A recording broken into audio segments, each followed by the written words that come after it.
Morning everybody, and welcome to the final episode of the Cyber Essentials webinar series. I'm Charles Warburton, Director of Cyber and Managed Service Provision here at Croft. Our team's job is to prepare you for the increasingly empowered digital future and prepare you for when it goes wrong and act like superheroes when it does. So Zero Trust. Zero Trust security model is not a fad. It's been around for decades now. However, recently tech companies have started to use this as the foundation of their new products and services. With the Zero Trust security model, you're able to secure your business in addition to making it more agile and productive. It's a new way of thinking about security that shifts the focus from technology to people. It doesn't matter how secure your system is, after all, if an employee opens it up and gives away the keys to cyber criminals, or if you've got a disgruntled ex-employee who gets a hold of their account details and shares them. With Zero Trust, organizations can finally ensure that they're protected against human error and insider threats by combining data protection with network access control and privileged identity management. That's again, like some of the other slides, the webinar that we've done is quite dense. If you've got questions, get them jotted down and make sure to ask all of them at the end. So what is Zero Trust? It's a security model, and it's a defensive strategy for securing your enterprise by adopting and implementing best practices in identity, authentication, access control, vulnerability management, and cyber threat detection. It's become imperative to build this level of protection into an organization's architecture, as the stakes are high now when it comes to potential data breaches or network intrusions. Zero Trust is a new approach to network security. Although the model has been around for decades, it's only now been baked into the core of so many of the applications and organizations that we see. It offers an alternative to the traditional firewall-centric model that's been prevalent for decades. So with Zero Trust, your IT infrastructure uses automation and intelligent policy enforcement based on who you're communicating with, not where they are and what device they're using. It's a security architecture for the modern enterprise, and it's about the approach to securing your network and not where you place it in your organization. With Zero Trust, you can feel confident that you're making the right decisions around identity management, cloud migration, data protection, etc. This is about being able to use those applications, those tools, that connectivity that matters so much to your business, and being able to do it with absolute confidence. Zero Trust is a cybersecurity approach that does not rely on the traditional network perimeter. It assumes that every device has been breached and, as such, enforces access control measures at the endpoints where data resides. This means only granting access to those devices and data based on proven need-to-know principles. The model was designed to be proactive, risk-based, and has been proven to reduce the attack surface and prevent breaches. Now, it's built on 4 key principles: least privilege, continuous monitoring, segmentation, and isolation. So why now? Well, now is a great time to be looking at Zero Trust because it isn't just about security. You've got increasing IT costs. The rapid pace of digitalization and digital transformation is increasing IT complexity and driving up the associated costs. Businesses want to embrace digital products.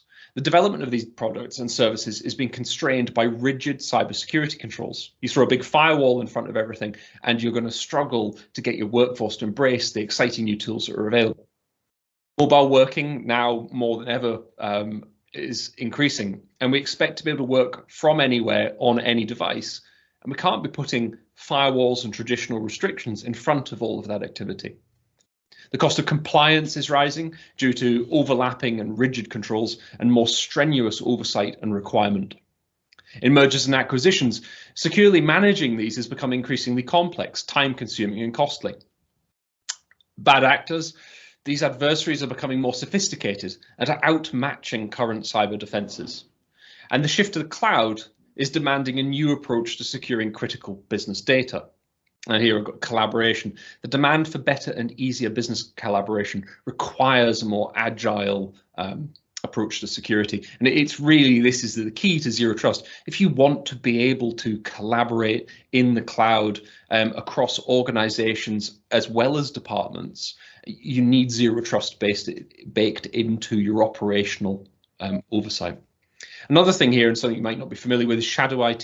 The proliferation of shadow IT is increasingly hard to contain without damaging business agility. Now, shadow IT is when people do stuff themselves. IT as an internal department or as an external provider become unaware of the bodges, the workarounds, the self-solves that are happening. And this makes it increasingly difficult to actually successfully deploy applications as you want to. And pure complexity. Increasingly complex vendor landscapes and supply chains make it difficult to be efficient. Zero trust is providing a very neat way of doing that. So a lot of compelling reasons as to why we should be looking at zero trust, and it's not just about security. So these challenges are mounting, but obviously so are the opportunities. So zero trust isn't just this framework designed to restrict access, it's about enabling and connecting a collaborative future. Some obvious benefits. Firstly, the modern workplace. So by enabling this, we're supporting the new normal and enabling employee productivity by reducing friction and providing secure and flexible access. And this will be to digital applications, so digital transformation. Zero trust principles securely develop digital products and services, and they enable you to move to modern applications. It creates a head start against your competitors. And there's mitigating risk. Enhancing the ability to detect and respond to threats in real time and reducing the blast zone, that's the area that's impacted during a breach, by restricting lateral movement. And that's a fundament to zero trust principles. You reduce your costs because you're minimizing IT complexity through automating, simplifying, and standardizing the way that you do cyber. And all of this will contribute to making you more agile as an organization, enabling faster and more secure innovation, greater business agility, and easier and more efficient integration with partners and third parties. So why, if you can have all of those benefits, you can reduce your costs, become more agile, become more collaborative, and get a head start on your competitors, is everybody not here already? So these are the core challenges that we see. Embracing change. Businesses often, as they mature, become resistant to the change that they would like to see, albeit that they are aware that there is a need to do it.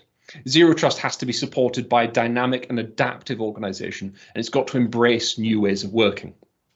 We've got to integrate legacy. So we've got to bring bespoke approaches, because legacy systems, so things that already exist in IT, might not do very well in zero trust. We need to be able to find a way to bring them along on the ride.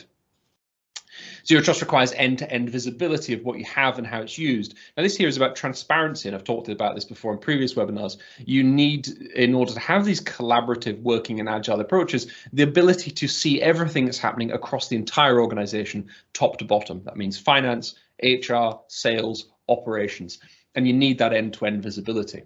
And that in itself can be a barrier because organizations often become comfortable with siloing those roles rather than bringing them together and sharing the knowledge across these little compartmentalizations that they have. Zero trust is also, there's no silver bullet for this. When I say incomplete solution, what I'm talking about is that there isn't a single vendor providing an end-to-end solution. Where we fit into this is that what we do is we pull together a select group of vendors where we know that we can deploy zero trust with a high degree of success. But it's still important to acknowledge that we've got to bring along those legacy systems and get your team excited about the change that we want to make. I've got in here business collaboration. Now, this is about collaboration internally. Close collaboration is required between cyber and the whole organization to ensure that clarity of purpose and alignment are clear and that you've got a clear strategy and vision for what you want to achieve. Being agile is important because zero trust evolves rapidly. New capability is arriving all of the time, and a zero trust program has got to be able to keep pace. So this is where your cloud applications, which are fantastic, your collaborative tools are making you faster, they're giving you that competitive advantage, but they're also meaning that things are moving very quickly, including the attackers that might want to get into your network, but also, so more practically, that shadow IT piece where people are starting to do things that you're just not aware of, and we need to be able to adapt to that quickly and keep up. I've got working together here. This is about lack of common zero trust standards leads to integration challenges between solutions. We need to have applications that come together. Often you will not find these principles in your suppliers. What you need is to be able to set up the cookie cutter for them. You need to be able to say, these are our principles, this is our guidance, and this is how we imagine you fitting into that. And that's a way to overcome the challenge, but it is a big challenge in itself. And then establishing the right governance and understanding. So where to start is fundamental to success. So how do you actually start the journey towards zero trust in order to overcome these challenges and achieve the benefits? So my view is that with a clear vision focused on the tangible benefits zero trust delivers, you should pull together the people, that's the stakeholders, that really can make this happen. Typically, you're going to involve the most senior people in the organization. This would look like the CEO, operations, and technical. This group would define the strategy, which benefits do you want to realize, and then you'd empower a team, perhaps devolved from this group, to act and pull it all together. The adoption of zero trust should be viewed as an organization-wide journey. That it is as much about repositioning how we approach and manage cyber risk, as well as taking advantage of the evolving technological capabilities that these tools bring and the connections that they create and what you can do off the back of that. At Croft, we use framework to help shape the zero trust journey and deliver desired business outcomes. We're here to share what we can to help you start your journey. We've got a tooling, we've got a framework, we've got a set that we know that we can use in order to help get you started on this, and we can share that. Critically though, we've already got supplier relationships and over a decade's experience in providing this sort of fundamental shift in organization behavior in order that you can get all of the benefits of zero trust, or at least those that are strategically relevant to you.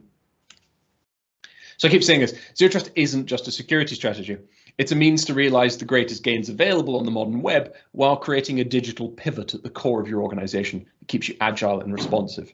When I talk about a digital pivot, I'm talking about a team that are empowered here at the center, that are able to see the challenges, react to those quickly, but then build on the opportunities that that presents. To be able to say we have client demand for a new e-commerce suite, for a custom-built application, to be able to share information between two of their teams.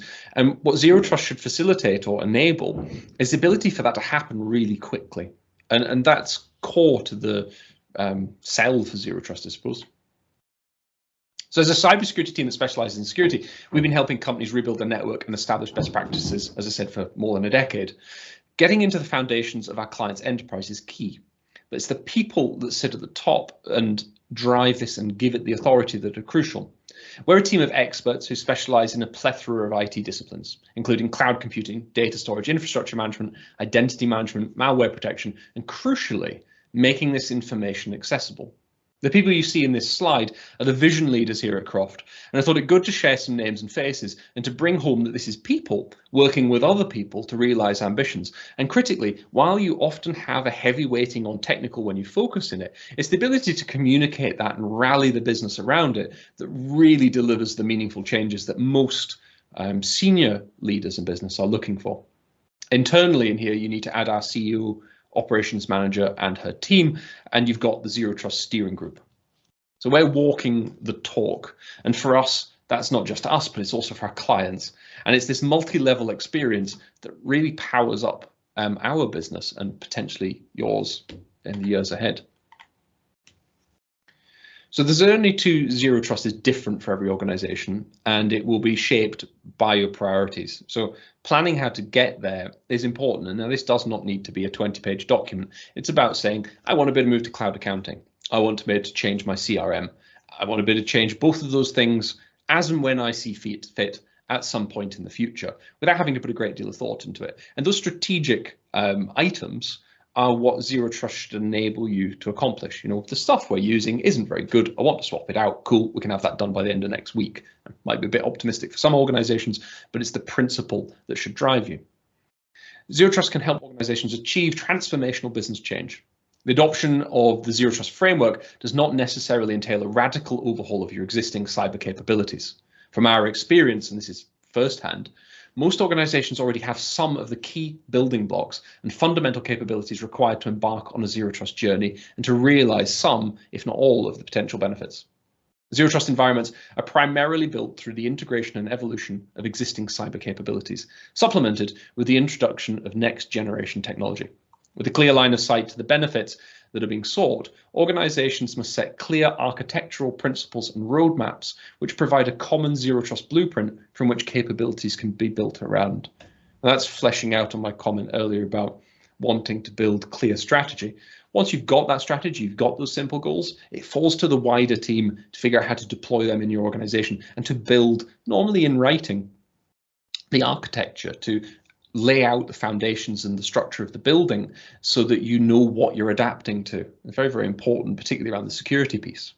And what we're trying to achieve here is to unlock potential, to less underutilization, to maximize the gains. So things like bring your own device. Bring your own device is something that in the mobile industry is talked about a lot, but it is reduced to bringing a mobile phone and me not having to buy you one as the employer. But it's way more than that. It's about connecting a mobile to the company workflows. It's about bringing existing workflows to new challenges. So workflows being the way that you go about doing something that's really powerful for you and makes a massive difference to how you get through your day. What we want to be able to do as an organization isn't stop you from using that workflow. We want to be able to bring that in so that you can bring all of those skills and the full set of ability that you have into the organization. And that's really what bring your own device is about. If you want to use a device that you're familiar with, we should be able to facilitate that. The same principles apply to the network. Zero Trust enables your organization to move on from controlling the connection to enabling connectivity. So by being network agnostic, because the principles run across the entire organization, from people through to data through to systems, it doesn't matter where you connect from and how you connect. We don't have to put a firewall into your house. We don't have to determine your internet connection. We don't have to limit your ability to interact or to move between organizations as you might need to. Zero Trust is going to allow that kind of connectivity, and it's really, really important with the development of things like 5G, which is still somewhat unrealized. These foundations are allowing you to embrace the most modern and exciting software. So internet is full of fantastic applications that often solve very specific problems, and what we want to be able to do is bring all of those wonderful gains into the organization, and we should be able to unlock that and realize it quickly, and Zero Trust is fundamental to doing that. Partnership is also key. Experience here is about the how and the why. Partnering with a wide range of disciplines and skills is most likely to get you on track, and these partners being independent gives you the objective insights you'll want to maximize the results. Experience here is about having done it before. It's the roadblocks, the challenges, and understanding actually the easiest ways to communicate getting around them and to technically resolve those. Being independent is key, because if you see the wood for the trees, you want to be able to look at the objectives that you set out in your strategy, the simple things that you want to achieve. I want to get to cloud accounting, and you need somebody who's not got a vested interest to give you that independent oversight. And Zero Trust allows you to create some framework around that conversation so that you can fully understand what it is that they're telling you and what you're buying into, because often what we're providing in this space isn't very well understood by the buyer. And this is where collaboration comes in. Unlock potential, borderless networks, and modern applications. It's all about modern collaborative working, and that's what good cybersecurity strategy should deliver.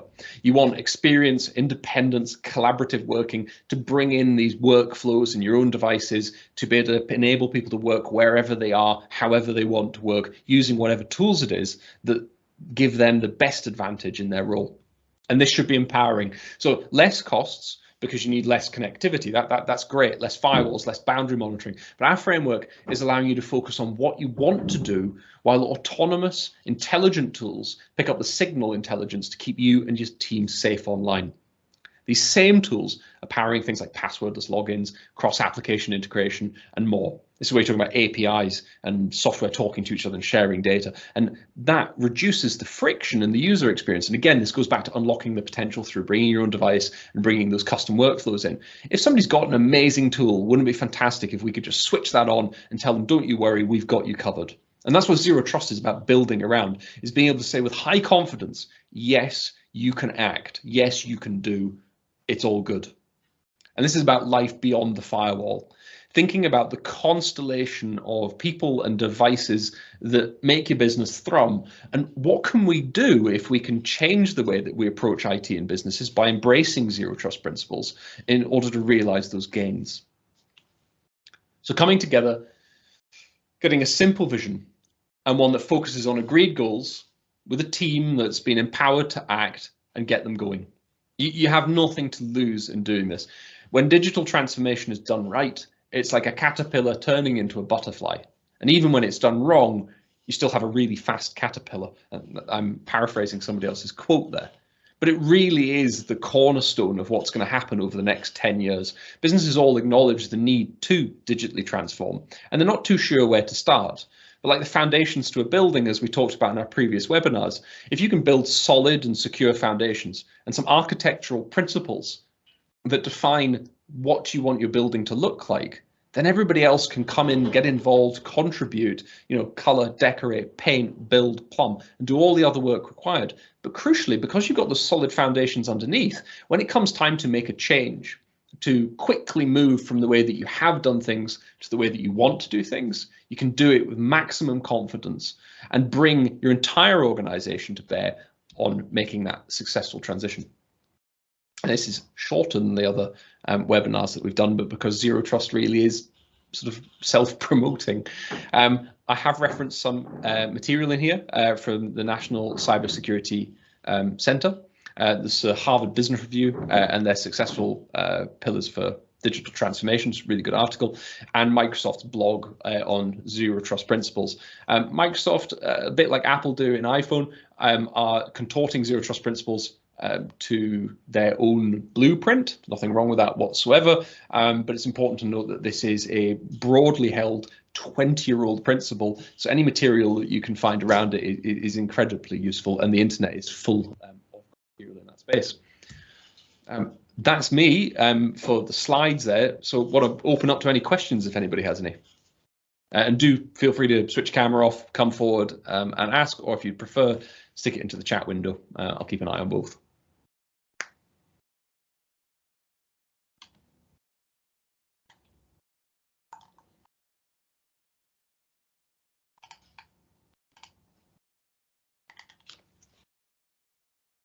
Okay, that was neat and tidy. Surely somebody has got something that they can throw at me.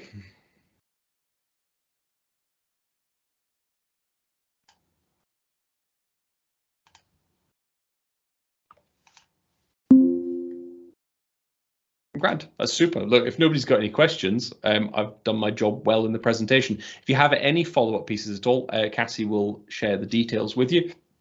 And do fire anything through at all that comes to mind.